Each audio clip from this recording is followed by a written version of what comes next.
Hello viewers, যারা class 10 পড়ছো, আজকে তাদেরকে আমি ভৌতবিজ্ঞানের তৃতীয় অধ্যায় রাসায়নিক গণনা যে তোমাদের চ্যাপ্টারটা রয়েছে সেখান থেকে আজকে আমি বলে দেবো কি কি সাজেশন প্রশ্ন করবে।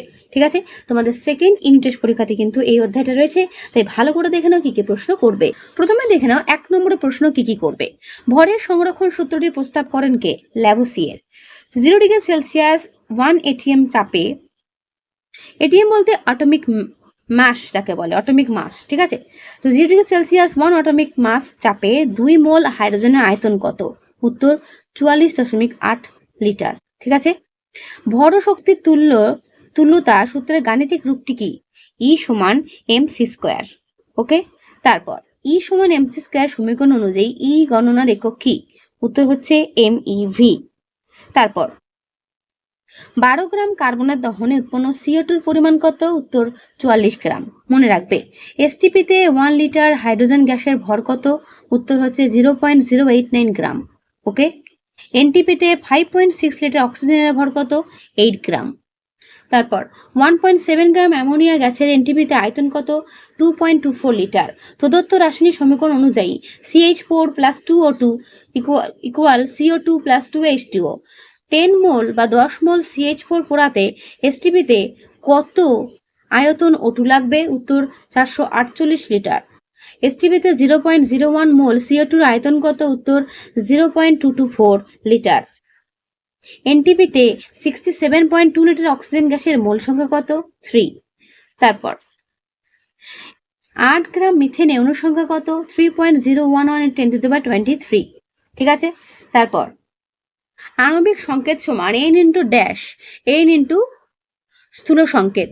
ঠিক আছে, গ্যাসীয় পদার্থের আণবিক ভর ও বাষ্প ঘনত্বের সম্পর্কটি মানে কি? m সমান 2d।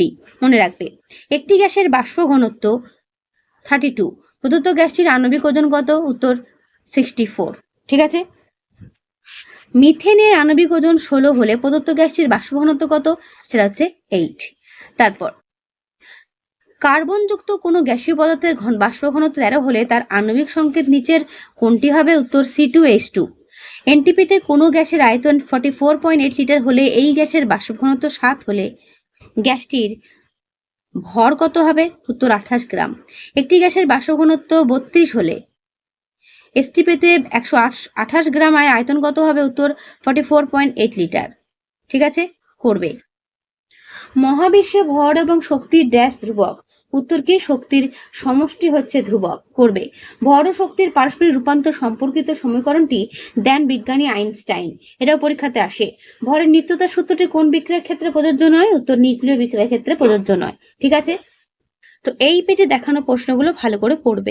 তারপরে প্রশ্ন দেখে নাও গ্যাসীয় বিক্রিয়া। বিক্রিয়ক ও বিক্রিয়াজাত পদার্থের আয়তন মাপা হয় কোন যন্ত্রে? ইউডিওমিটার। ঠিক আছে, মনে রাখবে ইউডিওমিটার। ই সমান এমসি স্কয়ার সূত্রের প্রবক্তাকে আইনস্টাইন।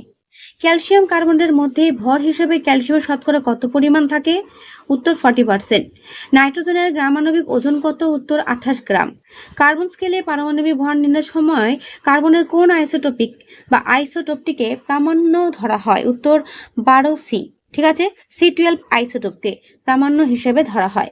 ঠিক আছে, তারপরে দেখে নাও মোল কিসের একক? মোল হচ্ছে পদার্থের পরিমাণের একক।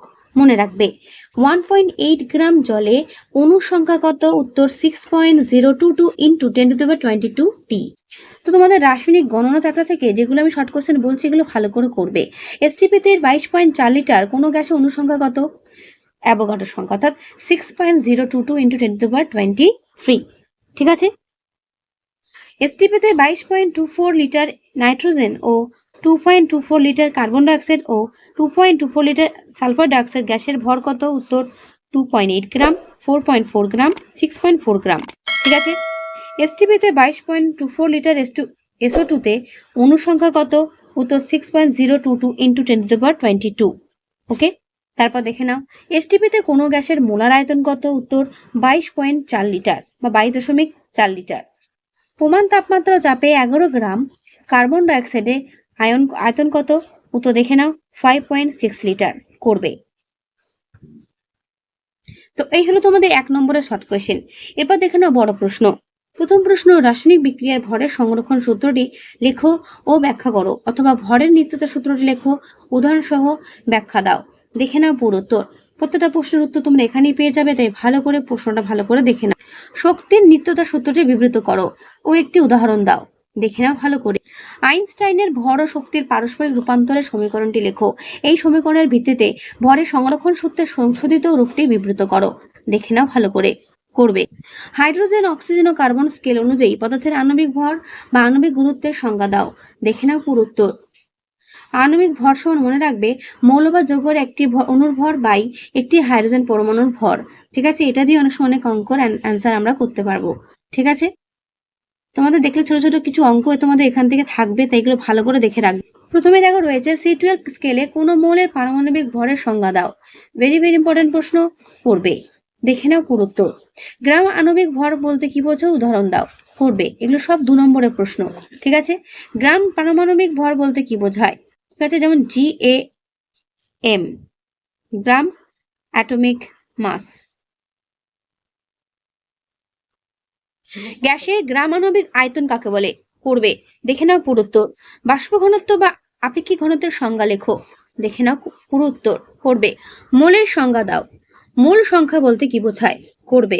দেখে নাও পুরো উত্তর। মোমবাতির দহনের ক্ষেত্রে ভরের নিত্যতা সূত্র কিভাবে রক্ষিত হয়? করবে। ভেরি ভেরি ইম্পর্টেন্ট প্রশ্ন।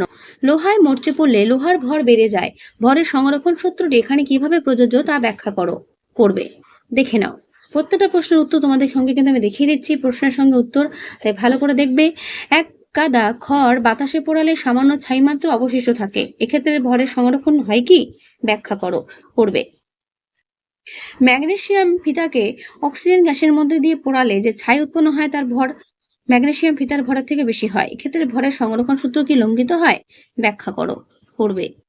এর পুরো উত্তর এই পর্যন্ত শেষ হলো। প্রথম প্রশ্ন অঙ্কের এখান থেকে দেখে নাও। 22 গ্রাম ক্যালসিয়াম কার্বনেট উত্তপ্ত করলে কত ভরে ক্যালসিয়াম অক্সাইড পাওয়া যাবে নির্ণয় করো। করবে। এখানে যে অঙ্কগুলো তোমাদের সামনে আমি তুলে ধরছি, অঙ্কগুলো ভালো করে প্র্যাকটিস করে রাখবে। এই অঙ্ক তোমাদের কিন্তু পরীক্ষাতে থাকবে। ঠিক আছে, এখানে অঙ্কের ক্যালকুলেশন সহ পুরোটা দেওয়া রয়েছে, ভালো করে দেখে নেবে ভিডিওটা পজ করে কি কি অঙ্ক রয়েছে, এগুলো করলেই হবে। এই রকমই অঙ্ক তোমাদের পরীক্ষাতেও দেবে। ঠিক আছে, তাই দেখে নাও কি কি অঙ্ক রয়েছে। রাসায়নিক গণনা চ্যাপ্টার থেকে তোমাদের অঙ্ক কিন্তু থাকবেই, আর আমি যে অঙ্কগুলো তোমাদের সামনে তুলে ধরছি এগুলোই প্র্যাকটিস করো, কমন এখান থেকেই পাবে। তো তোমাদের এই হলো এই অধ্যায় থেকে সাজেশন প্রশ্ন, যা যা দিলাম প্রত্যেকটা কিন্তু ইম্পর্টেন্ট, এগুলো ভালো করে পড়বে, পরীক্ষাতে কিন্তু এর মধ্যেই কমন আসবে। তাই আজকের এই ভিডিওতে আমি এগুলি দিয়ে রাখলাম। কেমন লাগলো অবশ্যই কমেন্টে জানিও, ভালো লাগলে লাইক ও বন্ধুদের কাছে অবশ্যই শেয়ার করে দিও। তোমাদের সেকেন্ড ইংলিশ পরীক্ষাতে যা যা চ্যাপ্টার রয়েছে আমি প্রত্যেকটা ভিডিও পরপর দিয়ে যাব, তাই নতুন যদি হয়ে থাকো অবশ্যই সাবস্ক্রাইব করে বেল আইকনে ক্লিক করে অল বাটনটা ক্লিক করে রেখো, যাতে করে পরপর ভিডিওগুলো তোমরা পেতে পারো। ঠিক আছে, তাহলে আজকে এখানেই দেখা হবে নেক্সট ভিডিওতে। ভালো থেকো সবাই।